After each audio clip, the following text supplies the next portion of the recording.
2021년 2월 나는 친구들과 2년간 동고동락하던 오래된 집을 떠나 남자친구랑 새 집으로 이사를 갔다.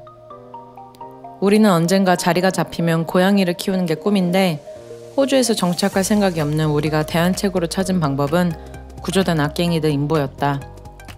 이사하자마자 집 근처 구조단체를 찾아내어 집주인에게 허락받고 바로 센터로 달려갔다.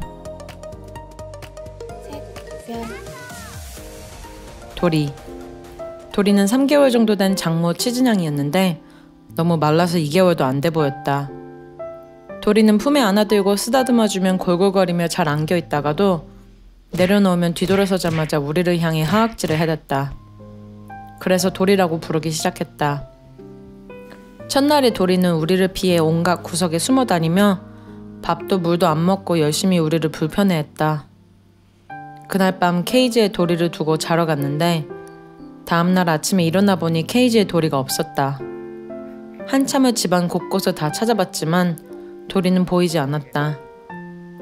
일단 커피부터 마시려 커피포트로 다가갔는데 콘센트 전선들 사이에 도리가 낑겨 있었다. 이놈은 우리가 지를 찾는 거 다 알고도 멀리서 지켜보고만 있었던 것이다. 도리가 온 지 3일째 되던 밤 잠을 청하려 하는데 어디서 구린내가 풍겨왔다. 후다닥 냄새의 근원지를 찾아내니 도리가 갓 쪄낸 감자를 밟고 소파 뒤 공간에 숨어서 나에게 폭풍 하악질을 해댔다. 냅다 잡아서 샤워실로 달렸는데 엄청난 괴성을 질러대며 발악하더니 내 손가락을 세게 물고 도망가 버렸다. 다음날 아침 손가락은 퉁퉁 붓고 통증도 어마어마했다.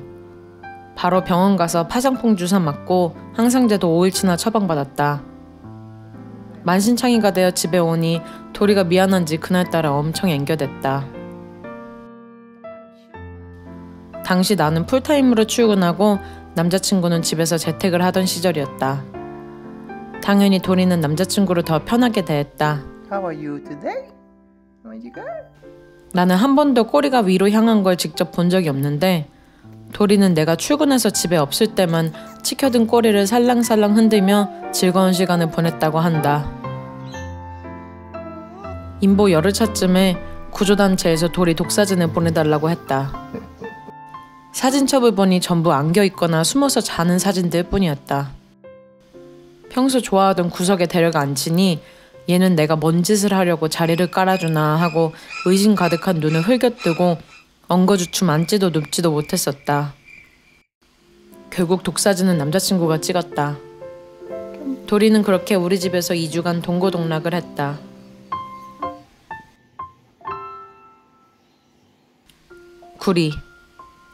구리는 왕방울 눈에 2개월 된 태빈양이었는데 우리가 데려오기 전에 벼룩처치도 받았고 설사는 계속하는 상태였다. 도리랑 정반대로 낯도 안 가리고 적응력도 갑이어서 첫날부터 제 집처럼 온 집안을 휘젓고 다녔다. 매일이 묘생 첫날인 양 항상 호기심 만땅 상태이고 장난감도 제일 잘 갖고 놀았다. 항상 은가 구린내가 나고 개구리같이 눈이 커서 구리라고 불렀다. 하루는 혼자 열심히 놀다가 책상에서 떨어졌는데 갑자기 눈에 들어온 거울에 비친 자기 모습을 향해서 마징각 위에 털을 곤두세우고 낮게 그르렁거렸다. 이 모습은 5분간 지속되었다. 설사 문제는 더 악화됐다. 받아온 약을 매끼 먹이는데도 설사기는 잡히지 않았고 3일쯤 지나자 구리는 여기저기에 설사를 지르기 시작했다. 어쩔 수 없이 일단 케이지에 가뒀는데 구리는 그게 영 마음에 안 들었나 보다. 결국 마음 약해진 파트너가 구리를 스터디에 풀어줬다. 그리고 구조단체에 연락했더니 내가 출근해 있는 동안 구리를 데려갔다고 한다. 그렇게 마지막 인사도 못하고 갑작스레 구리를 떠나보냈다. 남매는 2개월 정도 된 세상 최고 귀여운 아가들이었다. 누나는 그레이 탭이에 이마 한가운데에 진흙점이 찍혀있고 남동생은 빨간 코에 블랙 탭이었다. 누나는 활발한 성격에 겁도 별로 없었는데 남동생은 항상 누나 뒤에 숨어서 졸졸 쫓아다니는 누나 껌딱지였다. 한 마리씩만 인보하다가 갑자기 2마리가 되니까 정말 귀여움이란 게 폭발해버렸다. 둘은 항상 꼭 붙어 다녔는데 한 마리를 안아주면 다른 아이도 쫓아와서 낑겨 안기곤 했다.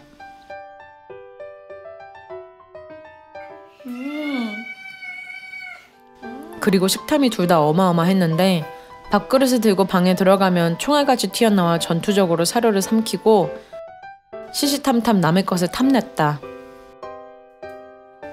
그 모습이 너무 웃기고 귀여워서 일부러 뜸들이다 급여하곤 했다. 또 식사 준비하는 걸 알아채면 옆에서 미친 듯이 보채고 밥그릇을 들고 방으로 갈 땐 발에 채일 지경이었다.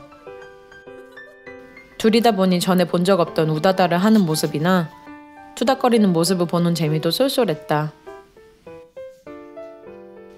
쪼꼬맹이들이 털을 곤두세우고 서로를 위협하는 모습이 너무나도 하찮고 귀여웠다. TV를 시청할 땐 꼭 한 마리씩 쫓아와서 품에 파고들어 숙면을 취하곤 했다. 이렇듯 남매는 일주일간 우리들과 행복한 시간을 보내고 떠났다. 자매. 묘생 4개월 차 중성화 수술도 받고 온 캐초딩 자매는 닮은 꼴 1도 없는 데다 성격은 완전 정반대였다. 얼룩이는 낯가림이 전혀 없고 친화력도 갑인데 비해 태비는 겁이 많고 소심했다.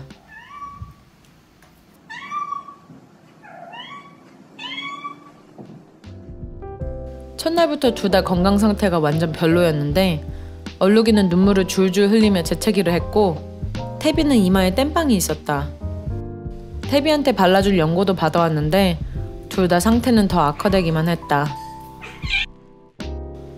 구조단체에 다시 연락해서 태비를 위한 샴푸와 얼룩이한테 먹일 감기약도 받아왔다. 그때부터 우리의 병수발 라이프가 시작되었다. 하루 2번 태비 땜빵에 연고를 발라주고 얼룩이는 매끼 사료랑 약을 섞어줘야 했다. 그리고 태비는 일주일에 2번 목욕이 추가됐다. 비좁은 샤워실에서 성인 2명이 쪼그려 앉아 겁에 질린 악갱이를 붙잡고 물을 묻히는 것도 힘든데 약 효과를 내려면 거품을 내고 5분간 기다려야 했다. 다행히도 얼룩이는 금방 상태가 호전됐고 태비는 땜빵이 얼굴 여기저기에 번지다가 천천히 나아졌다. 하루는 둘이서 뭔가 열심히 집중하길래 살펴보니 어디서 귀뚜라미 한 마리를 잡아와서 둘이 번갈아가며 놓아줄 듯 말 듯 고문하며 천천히 잡아먹었다. 여기서 의외로 태비가 적극적인 모습을 보였다. 일주일 뒤 구조단체에서 얼룩이를 데려갔다. 항상 우리 앞에 나서서 애교를 부리던 얼룩이가 가고 나니 태비가 은근히 우리랑 친해지기 시작했다. 매일같이 품에 꼭 안겨 낮잠을 자는가 하면 의자에 앉기만 하면 무릎에 바로 올라오는 등 우리를 편하게 대하는 게 눈에 보였다. 초반에 매섭던 표정도 한결 부드러워졌다. 하지만 평화의 시대는 오래가지 않았다. 얼룩이가 있었을 때부터 가끔 오줌 테러가 있었는데 누구의 소행인지 알 길이 없었다. 하지만 얼룩이가 가고 나서도 오줌 테러는 빈번하게 일어났고 급기야 침대 위에서도 만행되었다. 태비에게 침실 입장이 금지됐고 막판에는 소파에 볼일을 보기도 했다. 집고양이가 화장실 밖에서 볼일을 보는 행위는 불만을 표출하기 위함이라고 들었는데 불만이 뭔지도 모르던 우리는 영문도 모른 채 하루가 멀다 하고 이불 빨래를 해야 했다.